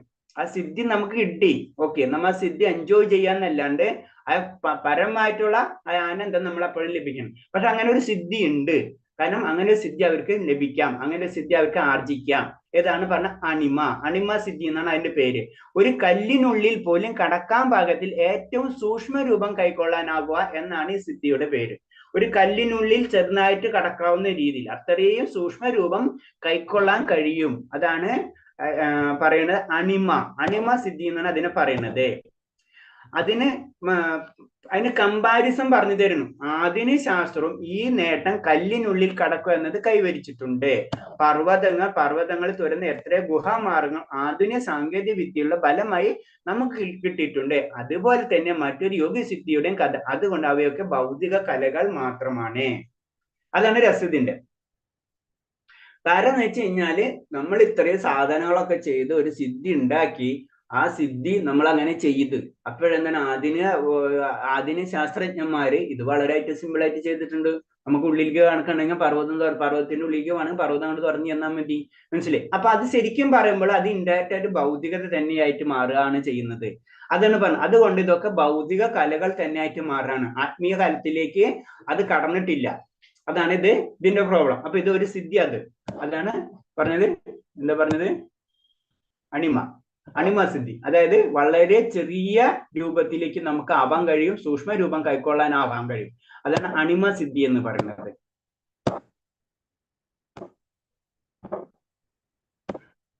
അപ്പൊ യൗകിക പൂർണ്ണയ്ക്കും ഭൗതിക പൂർണ്ണയ്ക്കും തമ്മിൽ ഒരു വ്യത്യാസവും ഇല്ലെന്ന് വ്യക്തം. അപ്പൊ അതാണ് ഒരു യോഗി ഇങ്ങനത്തെ സിദ്ധികൾ ഉണ്ടാക്കി കഴിഞ്ഞാൽ ആ സിദ്ധിയും ഭൗതികതയിൽ ഒരു വ്യക്തി ഡെവലപ്പ് ചെയ്തിട്ടുള്ള സിദ്ധിയും തമ്മിൽ യാതൊരു വ്യത്യാസവും ഇല്ല. അവൻ കുറെ യോഗാഭ്യാസം ചെയ്ത് അല്ലെങ്കിൽ പറയുന്നത് അങ്ങനത്തെ കാര്യങ്ങളൊക്കെ ചെയ്ത് ഡെവലപ്പ് ചെയ്തതായിരിക്കും. അതിന് തെറ്റുന്നല്ല. പക്ഷെ അത് അൾട്ടിമേറ്റ് അത് വെച്ച് നോക്കുമ്പോൾ രണ്ടും ഒരേപോലെ ആയിട്ട് തോന്നും. അപ്പൊ അത് യൗകികമായ പൂർണ്ണത എന്ന് വിശേഷിക്കുന്ന നോക്കിയാൽ ആധുനിക ശാസ്ത്രജ്ഞർ നേടിക്കഴിഞ്ഞതിന് തനിക്ക് ഇതിലൊന്നും വലിയ താല്പര്യമില്ലെന്ന് ഒരു ജർമ്മൻ പണ്ഡിതൻ ഒരിക്കൽ പറയാറുണ്ട്. അപ്പൊ ഇതുപോലെ തന്നെ പലരും വലിയ വ്യക്തികൾ പറഞ്ഞിട്ടുണ്ട്. കാരണം എന്താ വെച്ചാൽ ഇത് തന്നെ ഒരു സിദ്ധി കാണിക്കുന്ന ആ സിദ്ധിക്ക് ഭൗതികമായിട്ടും ഞാൻ പഠിച്ച നിയമ കാര്യങ്ങൾ വെച്ചിട്ട് എനിക്ക് ചെയ്യാൻ പറ്റണേ പിന്നെ എനിക്ക് ആ സിദ്ധിയുടെ ആവശ്യമില്ലല്ലോ എന്നാണ് ചോദിക്കുന്നത്. ഭൗതിക ശാസ്ത്രജ്ഞന്മാർ ഇനിയും അപ്രാപ്യമായ ചില സവിശേഷത പ്രക്രിയകൾ യോഗ സമ്പൂർണ്ണതയിലുണ്ടെന്നുള്ള കാര്യം തീർച്ച. ഉദാഹരണത്തിന് സൂര്യരശ്മി ഉപയോഗിച്ച് സൂര്യമണ്ഡലത്തിലെത്താൻ യോഗിക്ക് കഴിയും. ഇത് സിദ്ധിക്കാണ് ലഘിമ എന്ന് പറഞ്ഞത്. സൂര്യരശ്മി ഉപയോഗിച്ച് സൂര്യമണ്ഡലത്തിലെത്താൻ യോഗിക്ക് കഴിയും. ഈ സിദ്ധിക്കാണ് ലഘിമ. അങ്ങനെ പറഞ്ഞ 8 സിദ്ധികൾ ഉണ്ടെന്ന് പറഞ്ഞു. അതില് ഒരു സിദ്ധിയാണ് എന്താണ് യോഗിക്ക് സൂര്യരശ്മി ഉപയോഗിച്ചിട്ട് സൂര്യമണ്ഡലത്തിലേക്ക് കടക്കാൻ കഴിയും. അതാണ് ഒരു സിദ്ധി. അതിനെ പറഞ്ഞാണ് ലഘിമ സിദ്ധി എന്ന് പറയുന്നത്. അപ്പൊ ആധുനിക ശൂന്യാകാശ യാത്രകൾ ശൂന്യപേടകത്തിൽ നിന്ന് യാത്ര ചെയ്ത് ചന്ദ്രനിൽ എത്തിയെങ്കിലും അവർക്ക് ഏറെ കഷ്ടപ്പെടേണ്ടി വന്നു. അതേസമയം യൗകിക പൂർണ്ണമുള്ളവർ കൈതീട്ടി വിരൽ കൊണ്ട് ചന്ദ്രനെ സ്പർശിക്കുന്നു. ഈ സിദ്ധിക്കാണ് പ്രാപ്തി. അടുത്ത സിദ്ധിയാണ് പ്രാപ്തി സിദ്ധി എന്ന് പറയുന്നത്. അവർക്ക് എന്താണ്? അവര് ചന്ദ്രനെ കൈനീട്ടി വിരലുകൊണ്ടൊക്കെ തൊടാൻ പറ്റും ചന്ദ്രനെ. പക്ഷെ ഭൗതിക ശാസ്ത്രജ്ഞന്മാർക്ക് കുറെ ശൂന്യാകാശ പേടകങ്ങളൊക്കെ വെച്ചിട്ടാണ് ചന്ദ്രനിലൊക്കെ കൊണ്ടുവരാം. മനസ്സിലായി? അപ്പൊ അൾട്ടിമേറ്റ് ഇത് രണ്ടും ഒരേപോലെയാണ്. ഇപ്പൊ ഭൗതിക ശാസ്ത്രജ്ഞന്മാർ നാളെ ടെക്നോളജി വളർന്ന് കുറച്ചുകൂടി സ്പീഡിലെത്തും. ഇവർക്ക് ഇപ്പൊ സിദ്ധന്മാരെന്ന് പറഞ്ഞാൽ കൈയെത്തിച്ചാൽ തൊടാം. അപ്പൊ ആ ലെവലിലാണ്. പക്ഷെ അൾട്ടിമേറ്റ് എന്താ സംഭവിക്കുന്നത്? രണ്ടും ഒന്ന് തന്നെയാണ്. ഭൗതിക ശാസ്ത്രജ്ഞന്മാര് അവരെ ലെവലിൽ ചിന്തിച്ച് ഭൗതികമായിട്ടുള്ള കാര്യങ്ങൾ കൊണ്ട് ചെയ്യുന്നു. ഇവർ ആത്മീയമായിട്ടുള്ള പ്രവർത്തനങ്ങൾ കൊണ്ട് ആ സിദ്ധി കൈവരിക്കുകയാണ് ചെയ്യുന്നത്. അതാണ് പ്രത്യേകത. അപ്പൊ ഇത് പ്രാപ്തി. മറ്റേത് ലഘിമ. അതിന് മുന്നേ എന്താ പറഞ്ഞു? പിന്നെ നമ്മൾ പറഞ്ഞത് എന്താണ്? ലഘിമ പറഞ്ഞു. അണിമ. അപ്പൊ 3 സിദ്ധിയായി. ഓക്കെ, 3 സിദ്ധിയായി. ഇനി നമുക്ക് ഇവിടെ വെച്ച് നിർത്താം. നാളെ നമുക്ക് ബാക്കി എടുക്കാം. 8 സിദ്ധികളിൽ പിന്നെ അതിന്റെ ഡീറ്റെയിൽ ആയിട്ട് പോയിക്കൊണ്ടിരിക്കുകയാണ്. അപ്പോ 1-2 പോയിന്റ്സ് പറയാനുണ്ട്. അതില് നമ്മൾക്ക് ശിഷ്ടാഷ്ടകം ഹിന്ദുമാതാജി ഉണ്ടോ? പ്രഭു ഹരികൃഷ്ണ. നമ്മളത് ശിഷ്ടാഷ്ടകത്തിന്റെ കാര്യം മംഗളാരതിക്ക് പറയുന്നത് ഗ്രൂപ്പിൽ ഇട്ടിട്ടുണ്ട്. രണ്ടും പറഞ്ഞിട്ടില്ല, ജസ്റ്റ് പോസ്റ്റ് ചെയ്തിട്ടുണ്ട്. അതായത് നമ്മള് ശിഷ്ടാഷ്ടകവും പിന്നെ ഏതാ പറഞ്ഞത്? പിന്നെ അപരാധങ്ങളും അല്ലെ? 10 അപരാധങ്ങൾ, 10 നാമാപരാധങ്ങൾ. ഇത് രണ്ടും നമ്മളെ അറിയാം. 4:30 മംഗളാരതി ഉണ്ട് ഇസ്കോൺ മാംഗ്ലൂരില്. അപ്പൊ അത് ലൈവായിട്ടാണ് മംഗളാരതി നടക്കുന്നത്. അപ്പൊ നമ്മളിപ്പോ എല്ലായിടത്തും ഇപ്പൊ വേൾഡ് തന്നെ പറയാം, അപ്പൊ നമ്മൾ പല ലാംഗ്വേജുകളുണ്ട്, ഇംഗ്ലീഷ് ഉണ്ട്, മലയാളം ഉണ്ട്, ഹിന്ദി ഉണ്ട്, അങ്ങനെ പല ലാംഗ്വേജിലും ഇതുപോലെ തന്നെ പല ക്ലാസ്സുകളും നടന്നുകൊണ്ടിരിക്കുന്നുണ്ട് ബാംഗ്ലൂർ ഇസ്കോണിന്റെ അണ്ടറിൽ. അപ്പോ ഈ ഹരേഷ്ണ ഒന്ന് മ്യൂട്ട് ചെയ്യട്ടോ. അപ്പൊ നമുക്ക് വേണമെങ്കിൽ അതിലും നമുക്ക് പാർട്ടിസിപ്പേറ്റ് ചെയ്യാം. ആ മംഗളാരതിക്കുള്ള മംഗളാരതിയിൽ നമുക്ക് ലൈവായിട്ട് നമുക്കും പാർട്ടിസിപ്പേറ്റ്. അപ്പൊ നമുക്ക് 2 ചോയ്സാണ്. ഒന്നില്ലെങ്കിൽ ശിക്ഷാഷ്ടകം ചൊല്ലാം, അല്ലെങ്കിൽ നാമാപരാധം ചെയ്യാം. നാമാപരാധം ചെയ്യുമ്പോൾ അത് ഇംഗ്ലീഷിലാണ്. അപ്പൊ നാമാപരാധം നമുക്ക് പറയാം. അപ്പൊ അതിനുവേണ്ടി ആ ഗ്രൂപ്പിൽ അത് പോസ്റ്റ് ചെയ്തിട്ടുണ്ട്.